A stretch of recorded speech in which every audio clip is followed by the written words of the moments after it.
এই মসজিদ ঘরের কিন্তু রক্ষণাবেক্ষণ আমরা সাধারণত কই আল্লাহর ঘর। ঠিক, ঘরটা আল্লাহর এই জন্য কওয়া হয়, এখানে আল্লাহর ইবাদত করা হয়। আর এখানে যা কথা কওয়া হবো আল্লাহ এবং আল্লাহ রসুলের আদেশ নির্দেশের বাইরে কোনো কথা কওয়া যাবে না। এই জন্য এটা আল্লাহর ঘর বলা হয়, এখানে আল্লাহর ইবাদত করা হয়। যে তো আল্লাহর ঘর আল্লাহ রক্ষা করে বান্দার উপরে কিছু দায়িত্ব দেয়া। এই ঘরটাকে রক্ষণাবেক্ষণ করার জন্য আমাদের সবারই দায়িত্ব আছে। আমরা মহল্লাবাসীর গণনা হিসেবে আমরা ঘর বহুত আছি ভাই। বড় আফসোসের বিষয়, তারাবির নামাজ রমজান মাস দেখা যায় 2 জন 3 জন। চেহারি খায় মানুষ ঘুম আসে না কি করে আল্লাহ মাহবুদ জানে।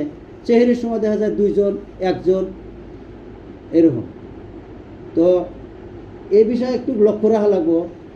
আর একটা অনুরোধ আপনাদের কাছে, যে অন্য অন্য মাসে হয়তো আমরা ইমামের দরমহা হিসাবে এখন 100 টাকা 50 টাকা যাই দিছি আর কি, এইভাবে দিয়ে থাকি আর কি। ওটা মান্থলি যারা যারা আমরা দেই, হয়তো কেউ কেউ অক্ষমতা আছে দিবার পাই না, আর কেউ কেউ হয়তো তার চেয়ে একটু কম দেই।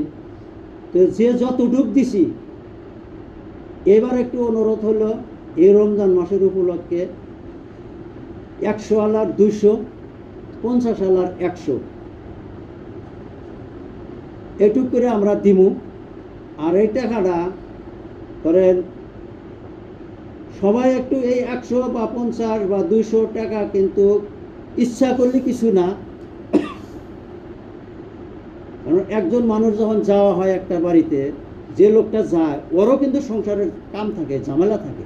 ও ঝামেলাটাকে ও কী করে ফালায় থুয়েই যায় দায়িত্ব মনে করে।